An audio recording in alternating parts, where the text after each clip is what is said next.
Hello, welcome again. Dr. Anthony Gonzalez here with Miami Community Health. We're happy to have you again here for another interesting show.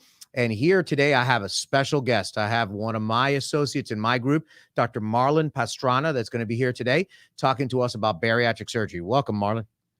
Hi, thanks. Thanks for inviting me. I'm very excited to be here with you and with our Miami community. And thank you for inviting me again. All righty.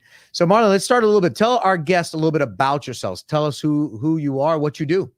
Yeah, well, I'm a bariatric surgeon here in Miami. I'm born and raised in Cuba, and here with the family. I have a wife, 3 kids, and we're very happy that we're back in the Miami community with our Hispanic community.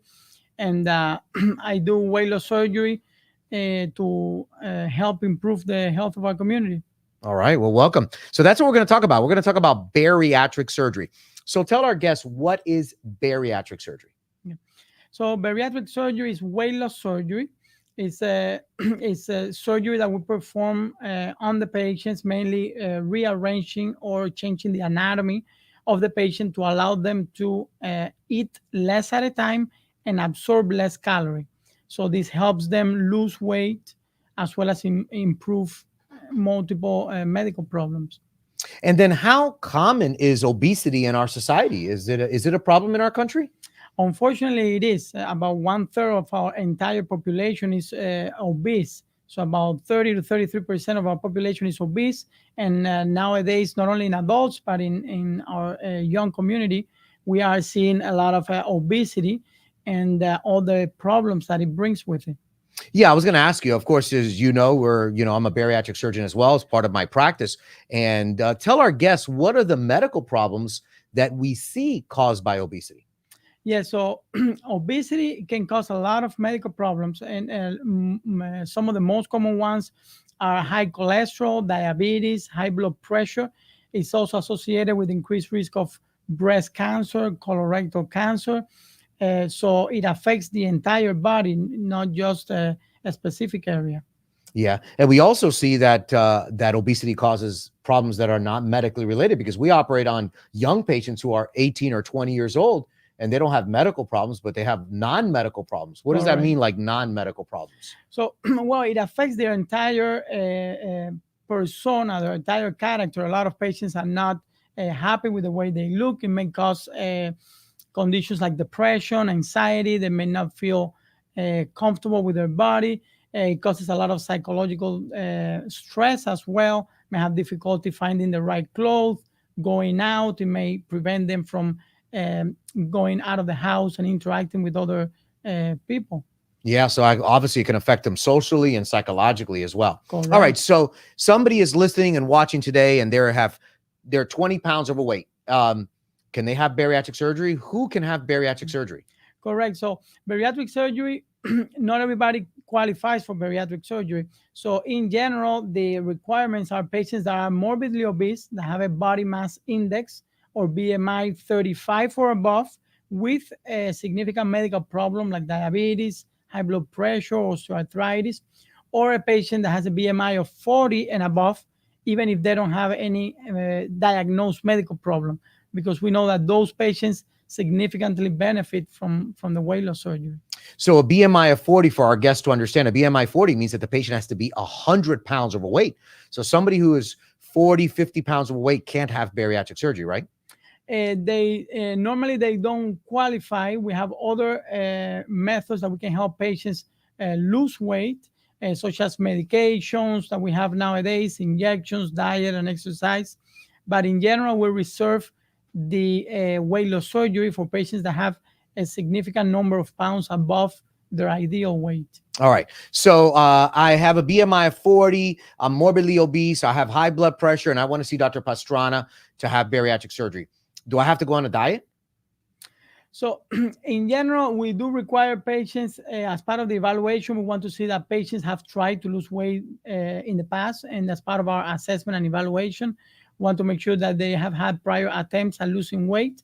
But as part of our weight management program, we do have the patients see a nutritionist, and we help them, and we teach them how to eat healthy, and ideally we want them to actually lose weight before they have any surgery. Oh, wow. Okay. So let's talk about weight loss surgery. Is weight loss surgery going to obviously help me lose weight? That's why it's weight loss surgery. But does it do anything for my medical problems? It does, and that's the main reason why we do it. In addition to the physical benefit of losing 50, 80, or even 100 pounds, is very important because a lot of the patients have a significant improvement or sometimes complete cure of their medical problems. So they may go from 3, 4 blood pressure medications to only one, or they may not need any blood pressure medication at all. The diabetes associated with morbid obesity can actually be cured with weight loss surgery. A patient that has diabetes and is not overweight, they may treat the diabetes, but they cannot cure it. The patients with weight loss surgery, we may be able to completely improve or cure the diabetes. Plus, a lot of patients require orthopedic surgery for knee problems, back surgery, and a lot of these patients, once they lose the weight, they may not even require orthopedic surgery. So it has a lot of benefits. Yeah, and one of the things I see also, because we operate on so many women, is infertility, women that can't get pregnant. What about pregnancy? Does it improve your chances of pregnancy? Correct. Yes. So 80% of our weight loss surgery population are women in reproductive age. So a lot of patients have, for example, polycystic ovarian syndrome. They have a lot of imbalances in the hormones. Once they lose weight, they start ovulating again, so they can become pregnant very quickly. So as part of our evaluation, we advise our patients to see their gynecologist, to have at least 2 methods of contraception before getting pregnant. That way, their pregnancy does not become a high-risk pregnancy.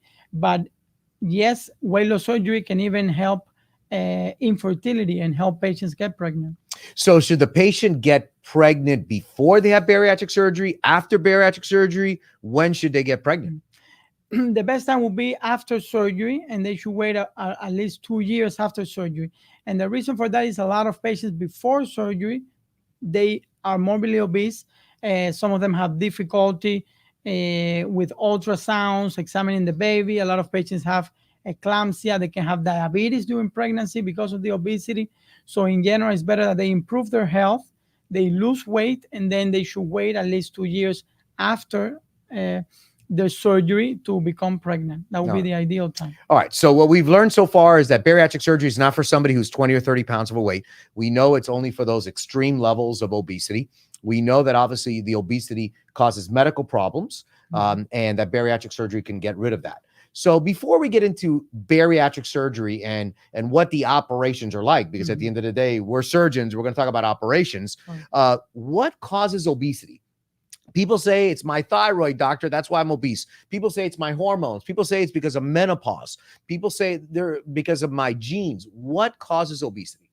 It is true. There are many factors that cause obesity, and that's the complicated thing about obesity. There are genetic components. There's obviously a component specific to the patient. We know that diet and exercise play a factor in obesity, but a lot of times it's not the patient's fault. Everybody's made different. We have different balance of hormones in terms of satiety, appetite. Some patients do have thyroid problems, so we evaluate patients for hormonal and metabolic problems prior to weight loss surgery. But it's multifactorial, what we call multifactorial. There are many factors affecting obesity, so there's no single cause of obesity, but it's multifactorial. All right. So one last thing I want to ask you before we get into these surgeries is, is there an age limit, young or old, or is there somebody that will not qualify for, besides not being obese? Are there certain conditions that, you have this condition, you can't have bariatric surgery, or you're too young or too old? Yeah. I mean, in general, it is a surgery, and we would like patients to be at least adult age, above 18. We want the patients to understand, be able to make their own decisions, understand the surgery, the risk of the surgery. In general, there is no specific limit, but we try to do it in patients less than 80 years old, but it's totally safe in patients in the 70s. So there's not a specific contraindication, but in general, patients need to be healthy enough to undergo general anesthesia. For example, patients that have a lot of problems, let's say with the renal failure, having multiple abdominal surgeries, they may benefit from one surgery or the other, or they may not qualify for surgery. So as part of our evaluation, we take a look at the patient's prior surgical history, the other medical problems that may interact or may not benefit or allow the patient to have surgery. All right. So now let's get into the surgical procedures. What are the surgeries that exist today in the U.S. For weight loss? Mm-hmm. So there are different numbers of procedures that we can do. Nowadays, all of them are performed minimally invasive. So we have the gastric band. The laparoscopic gastric band is basically a elastic band that we place around the stomach. And then this band is attached to a port that goes under the skin, a subcutaneous port, and basically gets inflated with fluid to create a restriction to decrease the amount of food that the patient can eat. It's very safe, it's minimally invasive, doesn't work very well for patients with a high body mass index. And we can sometimes need to remove it after time because, like any other foreign body, can get infected, it can malfunction. So nowadays, many times we are changing these gastric bands to a more long-lasting procedure like the sleeve or the gastric bypass. So for example, the sleeve is the most common procedure performed in the United States, and we basically decrease the size of the stomach by stapling the stomach and basically cutting about 75 to 80% of the greater curvature of the outer part of the stomach in a way that the resulting stomach looks like a banana. It looks long and slender. So this allows the food to pass quicker, patients can eat less. Now, we know that sleeve works. It's very good. It helps the patients lose weight, but they also improve their medical problems. And it's very important that it actually has positive hormonal effects. So it decreases appetite, increases satiety, so patients actually are less hungry. So that's a very good, it's very common procedure performed for weight loss surgery. And we also perform the gastric bypass, which is the gold standard. We have been performing gastric bypass for many years, and we know it works. It's a very good procedure. We have good data that shows that it works. Patients lose a large amount of weight, and it has a very good resolution of comorbidities. It can significantly improve or cure problems like diabetes, high cholesterol, sleep apnea, high blood pressure. So in the gastric bypass, we take the regular stomach, and out of that one, we create a small, what we call a small pouch, a smaller stomach, about the size of the patient's closed fist. And then we bring a loop of intestine to that smaller stomach. So what we basically do is we separate the highway where the food comes down, we separate the enzymes so that when the enzymes and the food meet together further down in the GI system, that's when digestion starts. So we not only decrease the amount of food that the patients can eat at a time, but also whatever they eat, they don't absorb all the calories. So it's what we call both a malabsorptive and a restrictive procedure, and it works very, very well. There's some procedures that some surgeons do, like a duodenal switch, that can apply to patients with very, very high BMI, but it's not very commonly performed because a lot of patients have issues with electrolytes, like the sodium and the potassium, and it can be complicated to balance after surgery. But in general, we have those three: the gastric lap band, the sleeve gastrectomy, and the gastric bypass. All right. So 3 operations, obviously, that you have to talk with the surgeons to determine what could be an option for you, what could be best or the worst operation for you. You made a comment, minimally invasive. These operations take hours to do. They're very complicated, or they're outpatient surgery. How fast are these done, and how's the recovery? Yes. So a minimally invasive, although minimally invasive meaning small incisions, that way the recovery is faster. Patients ambulate right after surgery. For example, a sleeve gastrectomy can take from 30 minutes to 40 minutes. It's a relatively quick procedure. And most patients stay one night in the hospital to make sure they're stable, that they can tolerate some fluid, that they can stay hydrated. And most patients go home the following day. On the gastric bypass, on the outside, is minimally invasive. The patients may not be able to tell the difference. On the inside, it's a little bit more complicated in terms of the technical aspect, but the surgery may take from an hour to an hour and a half, depending on the patient had prior surgery. Sometimes we have to cut or clean some scar tissue during the surgery, and that may make the procedure slightly longer. But in general, patients stay at least one night overnight. We like to observe the patients. Again, make sure they're hydrated. Most patients stay 1 or 2 nights in the hospital, and then they can go home. In general, patients are walking the same day, and we encourage the patients to walk the same day. And once they go home, the recovery, we recommend that they take from 1 to 2 weeks off work, as they're going to be mostly taking fluids. Their energy level will be down, but as they take more substantial food with more calories, then their energy levels increase. But in general, we advise them to take from 1 to 2 weeks off.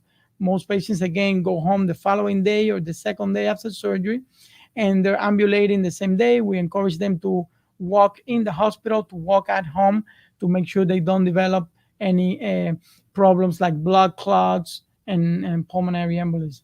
Well, I can tell you that I remember when we used to do these 15, 20 years ago, patients used to have a big open incision, spend 5 days in the hospital. And now with the advancement of minimally invasive surgery, robotic surgery, and now we have this advanced recovery protocol that we have at our bariatric program at South Miami Hospital. These patients are, drinking immediately after surgery. They're walking around, and they're doing great. So there's been great advances. But even though these surgeries are minimally invasive, they have risk. And I always quote my father. My father used to say, every operation has a risk. If you're operating on me, there's a risk. The only operation without a complication is an operation on somebody else. But if you're operating on me, there's a risk. So they have risk. Even though it's minimally invasive, they're done in 30 minutes. You're out of the hospital the next day. There could be risks. Tell our viewers, what type of risks could we have with these operations? Yes. Well, correct. These surgeries, they do have risks like any other surgery. The risk in general include things like bleeding. Most of the time, all surgeries, there's minimal bleeding, nothing major that requires blood transfusion. There's risk of infection because we're dealing with the intestinal system, which is technically not clean. The main concern that we always worry about in bariatric surgery is the risk of leakage, meaning escape of gastric contents or enteric contents that can cause inflammation of the abdomen, like peritonitis. Now, again, these risks are there, but they're very low. We're talking about 1% or less. So they don't happen very frequently. So when we look at risk of general surgery procedures that we normally perform, like appendicitis, appendectomies, cholecystectomy to remove the gallbladder, when you compare the risk of those surgeries to the ones with bariatric, they're very similar. So you can think of a weight loss surgery as being very safe, just like a common procedure like appendix or the gallbladder. So in general, they're very safe. Again, the risk, bleeding, infection, leakage, but they're very small during the surgery. As you know, we perform certain techniques and procedures to check during the surgery, make sure the patient does not have any leak, there's no bleeding, no complication during the surgery, so that we can avoid problems after the surgery. All right. And then obviously another complication that people are worried about and we worry about, and that's why we follow our patients as a center of excellence that we are, a national center of excellence. We follow our patients for 5 years, is vitamin deficiencies. So talk to our viewers about vitamin deficiencies. What vitamins do you have to take after you have bariatric surgery? Correct. So what I tell my patients is that just like we don't absorb all the things that we don't want, like the fat and the cholesterol, we also don't absorb all the nutrients like the vitamins and the minerals that we need. So, for example, in the gastric bypass, when we exclude the stomach, we need the stomach to absorb, for example, vitamin B12. Okay, and we absorb iron in the duodenum, which we are now excluding as well. So a lot of patients can develop what we call iron deficiency anemia, and that's part of our close monitoring of our patients. We want them to do well after surgery, so we check their iron levels, the vitamin levels, things like vitamin D, calcium. So we check this periodically and we replete them as needed, so that the patient does not develop any deficiency in vitamins, also thiamine and folic acid. So we advise the patient and we monitor them so they can take these vitamins, because just like we don't absorb the cholesterol and the things that we don't want, we also don't absorb the good things like the minerals, magnesium, selenium. So that's part of having a center of excellence and a comprehensive center where we monitor the patients. So what I tell the patients is they do, I do advise them to take the vitamins after the surgery, and they can think of it as taking a regular multivitamin on a daily basis, like you would if you wanted to improve your health. But I think a lot of patients do ask me about the vitamins, and I say, just taking a vitamin for the rest of your life, when you look at it compared to the benefits of bariatric surgery, I think it's a very small a compromise or a very small thing to do. Yeah, and I've heard patients tell me, well, I already take 2 blood pressure medications, my diabetic medications. I have to take this for my arthritis. I mean, what's the difference? All that goes away, and now I don't have to take all that medication for high blood pressure or diabetes, and now I'm taking vitamins. Okay. So what can a patient eat after bariatric surgery? Can I eat everything I want? I mean, I have had patients tell me, I like chicken or I like meat. I'm a carnivore. Can I make sure I have a churrasco all the time? I mean, can I eat everything I want? That's a great question. So I tell the patient, so after the surgery, there's always swelling and inflammation. So we progress the diet very slowly. That way things and the food goes down very well. So in general, we progress the diet. We do clear liquids. Then we advance it to fuller liquids like soups and protein shakes. But after 3 or 4 weeks, patients are able to eat a soft or regular diet. So what I tell the patients is, because they ask me, oh, do I have to become a vegetarian after I do the surgery? So they can eat regular food, but again, we want them to eat healthy. We want them to change your diet. One day have chicken, the other day they can have fish. We don't want them to go back to the pattern of eating French fries and burgers, but there's not a specific restriction. They just need to eat less amount, eat healthier. But in terms of food, they can eat regular food. All right. So we've learned that, bariatric surgery is safe. It's as safe as a gallbladder removal or an appendectomy, every other surgery. We've learned that the operation is done minimally invasive. The recovery is quick. And, obviously you have to take vitamins and eat correctly. Now, a patient has bariatric surgery and now their obesity is gone. They lose the weight and they never have to worry about obesity again. They're never going to get obese again. They're never going to get fat again. No, unfortunately, obesity is a lifelong problem that it needs to be checked continuously. So again, now patients cannot eat a lot, but if they eat a high calorie like ice cream, they can regain the weight. So there's something called weight regain or weight recidivism. So that's part of our program that we watch the patient so that they maintain a healthy lifestyle. And that's part of the eating healthy, exercising. So some patients can gain weight after the surgery if they develop what we call a maladaptive eating, where they eat high calorie foods. So it's very important to keep an eye on their diet, their exercise, follow up closely with the surgeons after surgery. Because yes, you can regain, even if you lose 100 pounds, you can regain it in the future. However, a lot of patients, if they stay on a healthy diet, they exercise, they stay healthy and with a normal weight for the rest of their life. So the anatomy, really, a lot of patients ask, does my stomach get bigger over time? And in general, the anatomy doesn't change much over the time. It's the patient habits that change. They stop exercising, they eat more slowly, they eat things they shouldn't eat. So in general, if they don't control their daily living, you can definitely regain the weight. All right. So then what happens? You see a patient, you're following up with a patient as a center of excellence. We follow these patients for 5 years. And we have somebody who comes in 3-4 years later, and now their BMI is back to 40 again. They're morbidly obese. What happens now? What do we do with those patients? So as part of the evaluation for the weight regain, we study the patients. We talk to them. We make sure that they're adhering to a healthy lifestyle, their diet. If they are doing everything right, but they still gain weight, we look at the anatomy of their surgery. For example, patients with the gastric bypass, rarely over time they may develop what we call a gastric fistula. They may be bypassing their bypass for whatever reason. Some patients smoke. Very important that they don't smoke because they can develop an ulcer. this also can make a connection between the two stomachs, and now the food is going the old way, so they're bypassing the bypass. So they're absorbing everything that they eat. It's going to the other stomach. So it's very important to check that there are no new changes in their anatomy. Sometimes the stomach does get larger. So after the anatomic evaluation, we discuss with the patient. Sometimes we can make that stomach smaller in the gastric bypass. The patients with the sleeve, sometimes they can have that sleeve made smaller, and sometimes we may have to convert, for example, the sleeve converted to a gastric bypass, and that may help them achieve again their lower, healthier BMI. Yeah. So I guess the take home message is, maintain the weight loss, but on the same token, if you regain weight, you can have a second operation.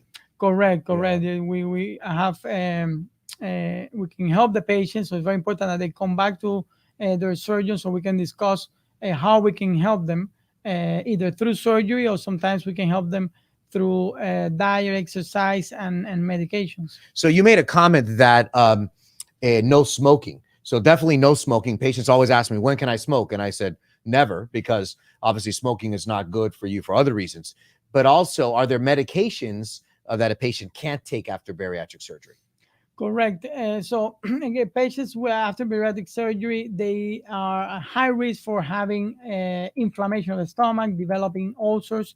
So in general, we recommend the patients not to take non-steroidal anti-inflammatories, things like ibuprofen or its relatives like Aleve. So because this can irritate the stomach, they can have high risk of developing ulcers, and they can perforate. So for example, in the gastric bypass now, the small stomach doesn't have a lot of the blood supply that it used to have. So if they develop an ulcer, it may take longer for that to heal. So in general, we recommend that they don't take non-steroidal anti-inflammatories like ibuprofen.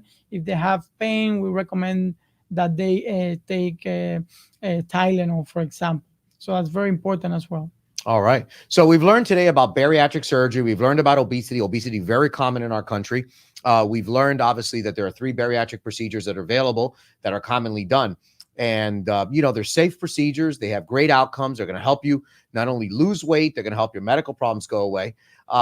We didn't touch upon some of these other, like, I would say, secondary procedures that other programs could offer. And I thought it'd be good to just talk about like things like the intragastric balloon that we don't offer, and also maybe the endoscopic plication as well. I've had patients come to me for endoscopic plication, and we know that these operations are not very durable. They don't last. Tell our viewers a little bit about these other alternatives that are not permanent alternatives for weight loss. Correct.